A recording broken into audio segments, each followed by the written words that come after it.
तो आज मैं आपको एक अनोखी रहस्यमय कहानी सुनाऊंगा। अगर आप चैनल पर नए हैं तो अभी सब्सक्राइब कर ले, क्योंकि यह मेरा दूसरा नया चैनल है। तथा कहानी पूरा देखे, अंत में एक अनोखा रहस्य छुपा है। धन्यवाद। तो सुनिए। गोकुल के एक कोने में एक गरीब महिला रहती थी, जिसका नाम था राधा। वह मिट्टी की गुड़िया बनाकर अपना गुजारा करती थी। राधा की बनाई हुई गुड़िया बहुत ही सुंदर होती थी, पर गरीबी के कारण उन्हें कोई खरीदता नहीं था। राधा का मन हमेशा उदास रहता था, पर उसके दिल में कृष्ण के लिए अटूट प्रेम था। वह हर दिन एक नई गुड़िया बनाती और उसे कृष्ण के रूप में सजाती थी। वह उस गुड़िया से बातें करती, उसे झूले पर झुलाती और उसे माखन खिलाती थी। उसकी भक्ति में कोई दिखावा नहीं था, बस एक मासूम और सच्चा प्रेम था। जन्माष्टमी का त्योहार नजदीक था और हर कोई कृष्ण को खुश करने के लिए बड़े बड़े उपहार खरीद रहा था। राधा भी चाहती थी कि वह अपने कान्हा के लिए कुछ खास बनाए। उसने अपनी सारी बचत से थोड़ी मिट्टी खरीदी और कृष्ण के लिए एक खास गुड़िया बनाने लगी। वह उस गुड़िया को बनाते समय कृष्ण के जन्म की कहानियां सुनाती रही। उसने अपने मन में सोचा, ये गुड़िया केवल मिट्टी की नहीं, बल्कि मेरे दिल के प्रेम की है। अगर मेरे कान्हा इसे स्वीकार कर ले तो मेरा जीवन धन्य हो जाएगा। जन्माष्टमी की रात आए और पूरा गोकुल नंद बाबा के महल में जमा हो गया। तरह तरह के तोहफों का ढेर लगा हुआ था। राधा भी अपनी बनाई हुई गुड़िया लेकर वहां पहुंची। उसने देखा कि वहां सोने चांदी और रेशमी वस्त्रों के बीच उसकी साधारण सी मिट्टी की गुड़िया कहीं खो जाएगी। राधा ने अपनी आंखें बंद की और मन ही मन कृष्ण को पुकारा, हे कान्हा, मैं जानती हूँ कि मेरे पास कोई कीमती वस्तु नहीं है, पर मेरा यह उपहार मेरे दिल का है, इसे स्वीकार कर लेना। तभी एक चमत्कार हुआ। जब कृष्ण का जन्म हुआ और नंद बाबा ने उन्हें पालने में लिटाया, तो कृष्ण ने सभी कीमती खिलौनों को छोड़कर राधा की मिट्टी की गुड़िया की ओर देखा। उन्होंने उस गुड़िया को अपने हाथों में लिया और उसके साथ खेलना शुरू कर दिया। राधा ये देखकर हैरान रह गई। उसकी आंखों में खुशी के आंसू आ गए। कृष्ण ने राधा को ये दिखाया कि वह दिखावटी वस्तुओं में नहीं, बल्कि सच्चे और निस्वार्थ प्रेम में रहते हैं। उस दिन के बाद राधा की बनाई हुई गुड़िया पूरे गोकुल में मशहूर हो गई। लोग उन्हें केवल खिलौना नहीं, बल्कि कृष्ण के प्रेम का प्रतीक मानकर खरीदने लगे। राधा ने कभी अपनी कला को बेचना नहीं छोड़ा, पर अब उसकी हर गुड़िया में कृष्ण का प्रेम दिखाई देता था। जब कृष्ण ने राधा की मिट्टी की गुड़िया को अपने हाथों में लिया और उसके साथ खेलना शुरू कर दिया, तो नंद बाबा और यशोदा मैया भी ये देखकर भावुक हो गए। उन्होंने सभी लोगों से कहा, देखो, हमारे कान्हा को महंगे तोहफे नहीं, बल्कि सच्चे और निस्वार्थ प्रेम से बनाया गया यह उपहार पसंद आया है।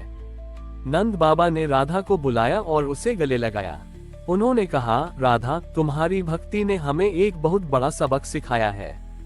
तुमने अपनी कला को केवल व्यापार का साधन नहीं बनाया, बल्कि उसमें अपना पूरा प्रेम और विश्वास डाल दिया।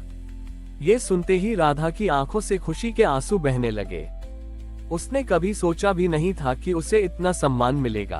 नंद बाबा ने गांव में घोषणा कर दी कि आज से राधा की गुड़िया केवल खिलौना नहीं, बल्कि कृष्ण के प्रेम का प्रतीक है।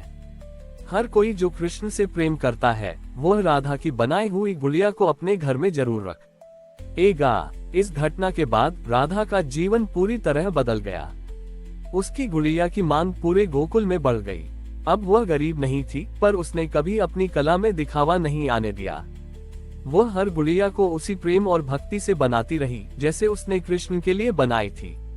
राधा ने गांव के अन्य गरीब बच्चों को भी गुड़िया बनाना सिखाया और उन्हें भी अपनी कला में प्रेम और भक्ति भरने की प्रेरणा दी। उसने ये दिखाया कि कला कोई भी हो, अगर उसमें सच्चा भाव हो, तो वह ईश्वर को अवश्य प्रिय होती है। राधा की कहानी ने गोकुल के लोगों को ये सिखाया कि जीवन में सच्चे सम्मान और सफलता के लिए धन नहीं, बल्कि शुद्ध मन और निस्वार्थ प्रेम ही काफी है। राधा की गुड़िया ने पूरे गोकुल में प्रेम और कला की एक नई लहर पैदा कर दी थी। लेकिन इस कहानी का सबसे गहरा संदेश अभी बाकी था। एक दिन राधा ने गांव के सभी बच्चों और उनके माता पिता को अपने पास बुलाया। उसने सभी को अपनी बनाई हुई गुड़िया दिखाई। राधा ने कहा, ये गुड़िया केवल मिट्टी की नहीं, बल्कि कृष्ण के प्रेम की निशानी है। जब मैंने इसे बनाया था तो मेरा मन बहुत दुखी था कि मेरे पास कुछ कीमती नहीं है, पर कृष्ण ने मुझे ये सिखाया कि सच्चा प्रेम ही सबसे बड़ा उपहार है। राधा ने सभी से एक वादा लिया। उसने कहा, आज से हम सब मिलकर एक संकल्प लेते हैं हम सब अपनी अपनी कला और अपनी अपनी मेहनत में केवल धन का लालच नहीं, बल्कि प्रेम और सेवा का भाव भरेंगे। हम सब एक दूसरे की मदद करेंगे और यह मानेंगे कि हमारा हर काम कृष्ण को ही समर्पित है। पूरा गांव इस बात से बहुत प्रभावित हुआ। सभी ने एक साथ मिलकर यह संकल्प लिया। गांव में एक नई परंपरा शुरू हो गई थी।